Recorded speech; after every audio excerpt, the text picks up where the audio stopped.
Сайн бацхан уу та бүхэнд өнөөдөр мэндийг хүргэе. За ингээд жинзээ хөрнөл түүхэн подкастын маань анхны дугаар та бүхэндээ хүрэх гэж байна. Өнөөдөр би та бүхэндээ 100 гаруй хаан талсын товч түүх болон улан байраатны түүхийг ярьж өгөхөөр бэлтгэсэн байгаа. Тэгэхээр 100 гаруй хаан талсын үндэслэгч бол Эрдэнэбаатар хунтааж байгаа. Эрдэнэбаатар хунтааж явдаг юм бол 1636-аас 1653 оны оронд бол 100 гаруй хаан талсыг захирж исэн. За тухайн үедээ болохоор 100 гаруй хаан тулс 4 зөнхлөгч овгоос л бүрдэж исэн. Буюу ойрд Монголол 4 зөнхлөгч овгоос бүрдэж исэн гэж ойлгож болно. За дурдах юм бол Чорс буюу Эрдэнэбаатар хунтаажийн овг байгаа. За тэгээд хойд, хошуу, торгууд гэсэн овгууд бол өөр хоорондоо ураг барилдаж бол оршин тогтнож исэн. Эрдэнэбаатар хунтаажийн хувьд бол ихэнх овгууд нь бол бие даасан байдлаар орж исэн байдаг. Улмаар Эрдэнэбаатар хунтааж 1653 онд нас нөгчснөөр түүний хүү Синг орыг нь залгасан. Ингээд Сингийн хувьд гэх юм бол 1653-аас 1671 оны оронд бас захирж исэн бахан. За гисэн хэдий боловч Синг хунтаажийг эцэг нэгтээ ах дүүнэр нь хорлсноор түүний хаанчлал төгссөн. За тэгээд Галдан бошигт бол 100 гаруй хаан талсыг байгуулах болсон. Галдан бошигтын хувьд гэх юм бол ахыгаа захирч байх үед төвдөд шавлан сууж исэн. За энэ үедээ болохоор халахын анх дугаар богд зам назартаас найз нөхдийн харилцаатайгаар хамтдаа ном сурч байсан гэсэн түүх байдаг. Ингээд ах нь хорлогдсноор Галдан бошигт шар шовтолж нутагтаа буцаад 100 гаруй хаан талсыг байгуулсан байдаг. Тэгэхээр 100 гаруй хаан талсын анх дугаар хаан нь бол Галдан бошигт хаан байгаамаа. Ингээд 1697 он хүртэл хаанчилсан. За 100 гаруй хаан талсын дараагийн ам болохоор 1694 онд хаан суудлыг авсан Цэвэн Равдан байгаа. Тэгэхээр Цэвэн Равдан болохоор Синг ахих нь хүү байгаа байхгүй юу? За тэгээ та бүхэн анзаарч байгаа бол 1697 онд Галдан бошигтнаас барсан байтал Цэвэн Равдан 1694 он 100 гаруй хаан талсын хаанаар өргөмжлөгдсөн. Ингээд хараад үзэхээр Цэвэн Равдан авга ахаасаа хаан судлыг нь булгаад авчихсан гэсэн үг. Галдан бошигт бол халахтай дайлаар мордож явж байгаад улмаар манж халахад ялагдаад хүчин сулраад өвчнөөр нас барсан байдаг. Цэвэн Равдан хааны хувьд гэх юм бол 1694-өөс 1727 оны хооронд л хаанчилсан. За ингэхдээ хаан торс болон чин гүрэнтэй бол тогтвортой бодлого хэрэгжүүл 100 гаруй хаан талсын сар тогтнолыг бол тодорхой хэмжээнд хадгалж авч үлдсэн. За энэ хааны хийсэн гавьяан гэх юм бол 1717-аас 1720 оны хооронд их цэрэн дандав гэдэг жанжнаараа удирдуулаад төвдийг бол эзэлсэн байдаг. Төвдийн лах сатыг эзэлсэн юм түүхтэй. Их цэрэн дандав нь болохоор угсаа гаруулын хувьд гэх юм бол Цэвэн Равдан хааны төрсөн дүү буюу Синг хунтаажийн хүү байгаа байхгүй юу? За тэгээд цэрэн дандавгайн учирчлагын дараа нь тайлагдана. За улмаар 1727 он Цэвэн Равдан хаан нас барснаар түүний ууган хүү Галдан цэрэн орыг нь залгасан. Галдан цэрэн хааны хувьд гэх юм бол 1727 оноос 1745 оны хооронд 18 жил бол 100 гаруй хаан талсыг хаанчилсан 100 гаруй хаан талсын 3 дахь хаан байгаа. За гисэн хэдиж Галдан цэрэн хаан болох үедээ 3 охинтой байсан боловч орыг нь залгах хүү төрөөгүй байсан. За тэгсэн чинь Галдан цэрэн хааны ууган хүү мэндэлдэг. Гэхдээ ууган хүү нь болохоор бутж хүү байдаг байгаа. Энэ талаар түүхийг сөхөх юм бол Галдан цэрэн хааны авга эгч буюу Цэвэн Равдан хааны дүү эсвэл эгч Бутуулаа гүнж байгаа. Бутуулаа гүнж болохоор хойдын үүзэн хошуунд бол бэр болж атсан. За тэгээд хойдын үүзэн хошууны зайсан ган дарши их нэрийг бол бараа бологчоо болгоод өөрийнхөө төрхөмд төр зур айлчилж ирсэн байгаамаа. За энэ үед нь тэр бараа бологч эмэгтэйд нь Галдан цэрэн ухаангууд дурлцгаж ингээд ган даршийн их нэрийг буцааж гэрт нь хариулахгүйгээр дэрэгдээ авч үлдсэн байгаа. За хэдийгээр авга эгч нь бараа болгож бүсгүйгээ буцаагаад аваад явъя гэсэн боловч Галдан цэрэн хаан зөвшөөрдөггүй. Ингээд манай 2-3 жил амарглаж хүү төрсөн нь лам даржаа буюу Галдан цэрэн хааны ууган бутж хүнд байгаамаа. За тэгсэн юу нь болсон юм мэдгүй Галдан цэрэн хаан 3 жилийн дараагаар өнөө эмэгтэйгээ нөхөрлөнд буцаасан. Ингэхдээ 5 айл өрх 500 хонь нэг газар гадуутаагаар буцаагаад энэ эмэгтэйд бол ямар ч буруу байхгүй. Бүгд миний буруу намайг уучлаарай гэж хэлээд явуулсан байгаамаа. Замартаж ууган хүүтэй болсон ингээд байжсэн чинь Галдан цэрэн хааны ясалж авсан хатан хошуу татнаас нь 2-2 нугамөр мэдлдэг. За цэвэнд орж намжил За отхон хүн болохоор цэвийн даршид хүү ба. За ингээд ирэнгүүт мэдээж асуудал хүн дэр нэ. Яагаад гэх юм бол нүүдэлчд бол мэдээж ууган хүүдээ ороо залгуулдаг ийм уламжлалтай байсан. Гэсэн хэдий боловч ууган хүн ботж хүү учраас хүлээн зөвшөөрөгдөөгүй. Нүүдэлчдийн хувьд бол их хатан хамгийн чухал буюу ёсолж авсан хатан гэдэг бол маш чухал байр суурьтай байдаг. Та бүхэн анзаарч ирсэн бол Чингис хааны их хатан бүртээ түүнээс төрсэн 4 хүүгийн талаар л бид нар өнөөдөр ярьдаг штеп. Зүүч цагаатай өгөөдөө толгой гэх те.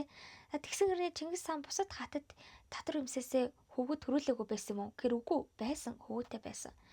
Гэтэ бид нар тэдний талаар ярьдаггүй. Тэднэрт ч тийм их эрх мэдэл байдаггүй.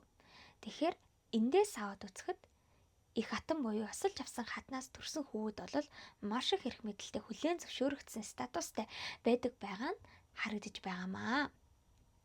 За ингээд Галан цэрэн хааны хийсэн гавьяаг бас дуурдъя. 1731 онд бол Хотон нуурын тулдаанд өнөө их цэрэн дандав жанжин дүү баг цэрэн дандав жанжны хамт бол Манжийн төмөн цэргийг бол бут нэргсэн юм түүхтэй. Мөн дээрээс нь Эрдэнэзуугийн газар нутгийг бас эдэлж исэн. Гэхдээ мэдээж Манжийн цэрэгт бол төрөгдөөд бас ухарж исэн удаатай. За улмаар 1739 онд бол Алтай нуроогоор бол Чин гүрний тухайн хаан Тэнгэртгсэн хаантай тохиролцож байгаад 100 гаруй талсын хил хязгаарыг хүртэл тогтоож исэн юм түүхтэй. За ингээд гялалзаад явж исэн чинь Галан цэрэн хаан 1745 онд цэцэг өвчнөөр нас бардгаа. За тухайн үед болохоор 100 гаруй цэцэг өвчин аль хэдийн дэлгэрч гисэн байсан. Уг нь бол төшмлүүд нь хааныг аврах гад 100 хасгийн нутгөрөө бол нүүлгсэн байт юм лээ. Тэгээд нэг хавар нэг зуныг өнгөрөөгөөд Галан цэрэн хаан буцаад нутагтаа очноо. Гисээр байгаад очсон чинь цэцэг өвчин тусаад нас барсан. Галан цэрэн хааны хийсэн бас нэг алдаа нь юу байсан бэ гэхээр өөрөг нь хөвгөд нэгтрхий балчир байсан. За жишээлх юм бол ууган хүү ламд харж 18 настай. Удаах хүү ёсолж авсан хошуу татнаас нь төрсэн цэвийн дарш нэмжлэн 13 настай. Тэгээ баг хүн цэвийн даршин 6 настай байсан. Ингээд тэрээр юу үжилсэн бэ гэхээр за ер нь бол хүүд маань балчир байна. За ер нь 100 гаруй хаанд улсыг авч явах юм гэвэл баг даваач лэн да гэд ам оногч ирсэн мөлий. Тэгэхээр энэ даваач гэдэг нь хэм бэ гэхээр өнөө их цэрэн дандвын ач байгаа хгүй. Тэгэхээр их цэрэн дандав чи юу лээ? Син гунтажийн хөөшөө дээ. Тэгэхээр ор залах бүрэн эрхтэй хүн гэж ойлгож байна. За ингээд 1745 онд Галан цэрэн нас барахаа өмнө удаах хүү ёсолж авсан хошуу татнаас төрсэн цэвийн дарш намжлыг хан ороосолохоор гэрээслээд за мөн түүн туслалахаар игч улан баярыг нь томилдог байгаа. Улан баяр бол засаг төр баригч хатан болж гинэ гэж ойлгож болно. За улан баярын хувьд гэх юм бол багаасаа сэргэлэн цаваа эрдэнэтэй мэдлэгтэй боловсралтай бичиг үсгтэй төрийн ухаанд бол маш сэцэн ийм гүнжээсэн. За тэгээд хэдийгээр эмэгтэй боловч ийм ухаалаг сэргэлэн цаваад нь бол аав нь түүнийг маш их хайрлаж ер нь бол хайраар дутааж үзээгүй.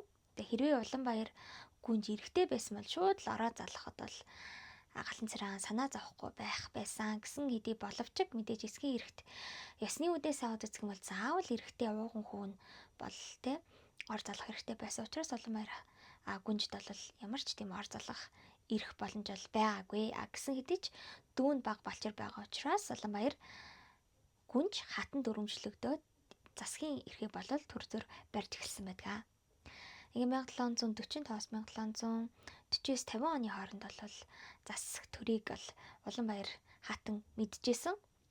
За түүний хийсэн үйл хэрэг гавьяануудыг дурдъя л нийгмийн халамжийн бодлогыг бол маш ихээр бол хэрэгжилсэн байгаа. Өтгөс хөгшдийг бол асарт итгэсэн, өнчиг хүүхдүүдийг асарсан, дээрэс нь олзлогсод байгаа штэ. Ирж тишээ ингээд тараагаад олзолчихсан тэр олзлогсдыг ах дүү нарыг нь эргэж нэгтгэх тэр хүслийг нь хүлээн зөвшөөрж исэн.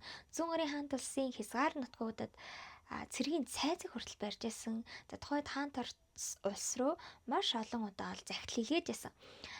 За тухайд хаан торц улсыг болохоор нэгдүгээр Елизабета хатан бол захирж исэн бахан л дээ. Тэр Елизабетагийн хувьд гэх юм бол нэгдүгээр Петр хааны охин байгаа шүү дээ. За тэгээд дээрэс нь чин гүрэнтэй бол дипломат бодлого хэрэгжүүлж байсан. За чин гүрэнлөө бол жил болгон 100 гаруй хандласаас 100 худалдаач яваад худалдаа арилжаа 8 эрхэлдэг байсан бол халиу гэдэг элчээ явуулж дипломат тохиролцоо хийснээр жил болгон 200 худалдаачны бас явуулах эрхтэй болгож ирсэн. Зарим нь бол ард иргэдийн хайр хүндэтгэлийг хүлээсэн хатан болсон байгаамаа. За ингээд ирэнгүүт та бүх анзарч байгаа бол сэвийн дорж намжил бол игчтэй атаархаж эхэлнэ. За уг нь бол лам дарчаа гэд өнөө бутаж ууган хүү буюу ууган ах нь эцгийнхээ грээслийг бол эсэргүүцээд дүүгээ хорлох гэсэн боловч Улаанбаяр хатан эмэгтэй хүний хатан хүний ухаанаа гаргаж агаад ах トゥ хоёрыг л эвлэрүүлсэн байдаг. За ийм сайхан үйл хэрийг бүтээгээд явж байтал сэвэн дорж намжил мэдээж ир эсхий сунна. За тэгээд хаварын хүмүүсэнтэй жиг жиг хийгээл танаа их чинь хүүхэн хаан болгох чинь гэдэг ч юм уу тиймэрхүү имийг хэлж нөлөөлсөн л ах. За дээрэс нь Улаанбаяр хатан авилгатай маш эрчимтэйгээр тэмцэжсэн. Маш олон хэл ахуул авсан ноёдыг бол шийдэгжсэн. За ингэснээрээ өөрийнх нь эсрэг дайснуудыг бол бэлтгэжсэн гэж бас ойлгож болно тий. За улмаар Тэнгэрт тгсэн хааны 22 дугаар оны 6 дугаар сарын хөгчин гахаа жилийн тэмдэглэл буюу Цэшинлөө гэдэг их сурвалжид тэмдэглэснээр Цэвэн дорж намжил хор хутгаад игчийнхээ өргөөл очжээ. Тэгэнгүүтээ игчээ толгоо хувдад наа гэж хэлсэн байгаа. Тэгэнгүүт игч нь мэдээж дүүн толгоо хувж очроос им өгнө штэ. Тэгсэн чинь им биш хор өглөө гэж гүтгээд игчигээ барьж аваад хориод цаазалчихсан. За зарим сурвалжид болохоор хатан нутг руу цөлөөд тэгээд Улаанбаяр хатан учир бүтүүлэхээр нас барсан гэж байдаг боловч Далавангийн Ойрол Монголын түүх гэдэг сурвалжид болохоор цаазалсан гэж байдаг ахнэ. За тэгсэн чинь игчийнх нь нөхөр хойдын сайн бэлэг тааж байгаа. Энэ бол мэдээж их нэртэй маш их хайртайсан. Эхнэрийнхээ өшөөг авахаар өнөө ууган хүү буюу ах лам даржаатай нь хүчээ нэгтгсэн. За Цэвэн дорж намжилж гэсэндээ зүгээр суугаагүй уг нь бол ахыгаа хорлох гэсэн. Тэгээд ав хамраг зохион байгуулад ахыгаа урьсан байгаа. Тэгээд эренгүүт нь алхаж исэн боловч энэ хувилдааныг нь ах нь айл үжээ мэдэнгүүтээ хааны өргөөрөө дайрч ороод хааны нүдийг сохлоод цөлчихсөн. Ингээд лам даржаа 1750-аас 53 оны хооронд 3 жил 100 гаруй хандлсын хаанаар өргөмжлөгдсөн. За тэгсэн чинь даваач гэд өнөх цэрэн дандав жинжний ачгүй шүү дээ. Даваач болон амар санаанаар нийлж агаад лам даржааг алсан, хорлсон. За тэгээд даваачийг хаан болгосон. Даваач амар санаа хоёр эхэндээ нэг тал байсан боловч даваачийг хаан болсон дараагаар даваач амар санаагаас нүур буруулснаар амар санаа би ч гэсэндээ 100 гаруй улсын хаан болох боломжтой гэж үзээд даваачаас зогтаагаад Манжин хаанаас тусламж гуйж атсан байдаг. Амар санаа яагаад ийм хаан судалд суух хэрэгтэй болчихоо гэхээр амар санаагийн ээж нь Северовда хааны охин байгаа байхгүй. Тэгэхээр бас энэ хаан хөгсөний цус солилцсон байна шүү дээ. Ингээд амар санаа Манжин хаанаас тусламж гуйсан, Манжин хаанч зөвшөөрсөн, хаалх болон ойрд Манжин цэргүүд хүчээ нэгтгэж хагаад 100 гаруй хаан тус руу дайлар марцсан. Ингээд Манжин хаан дайландуулаад 100 гаруй хаан тусыг бүр мөсөн мөхөөх үйл ажиллагаагаа гинүгээс эхлүүлсэн байнамаа. Тэгэхээр амар санаа бол эхлийн тавьд өгсөн байна шүү дээ. Амар санаа энэ талаар шууд мэдэнгүүтээ байдал биш боллоо гэдгийг ойлгоод тэнгүүтээ Манжин хааны эсрэг бас тэмцэл гаргаж эхэлсэн байна. За Манжин хаан бол 1755 онд 100 гаруй хаанд улсын нутаг цэцгэрт бол нэвтэрч ороод даваач хааныг нь барьж аваад Бээжинд бүр гэрийн хорионд оруулчихсан. Ингээд 100 гаруй хаан талсыг бол хагалж бутлаад ерөнхийдөө бол эзэмшилтэй авч исэн.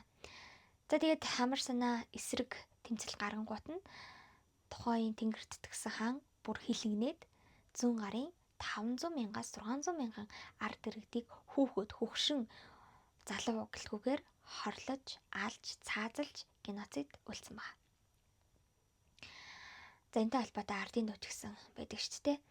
За ингээд амар санааг явуулах юм бол нэг талаасаа 100 гаруй талсын мөхөлд бол хувь нэр оруулсан. Нөгөө талаасаа бас босож тэмцсэн ийм хоёр талтай түүхэн үйл явдлын эзэн байгаа юм л да. Амар санааг явуулах юм бол хэдийгээр тэмцэж байсан боловч 1757 гэхэд бол ер нь цэцэг өвчнөөр өвчлөөд тэгээд нас барсан байгаамаа. Улмаар 1758 онд Албын ёс хор 100 гарын хаант улс Манжин эзэмшил нутаг болсон байдаг. Ингээд зунгарын хүчрхэг хаант улс бол үгээр мөхсөн гэж үздэг байгаа. За тэг улаан баяр хатны талаар та бүхэндээ товчхон түүхийг хуваалцлаа. Тэгэнэ талаар мэдээж түүхэн сурвалж за тэг өгүүлэг зохиолол байдаг. Та бүхэн сонирхоод үзээрэй. Монголын маш олон эрдэнэтэй мэдлэгтэй хадаасаа дутгааргүй хүчрхэг юм хатад байсан. Тэдний нэг бол яалч аргагүй улаан баяр хатан байсан. За тэгээд энэ удаагийн дугаараараа улаан баяр хатныхаа түүхийг зүүн гарын хаант улсын түүхтэйгээ холбоод та бүхэнд ярьж өглөө. Тэгээд дараагийнхаа дугаараараа уулзлаа. Түр баяртай баярлаа.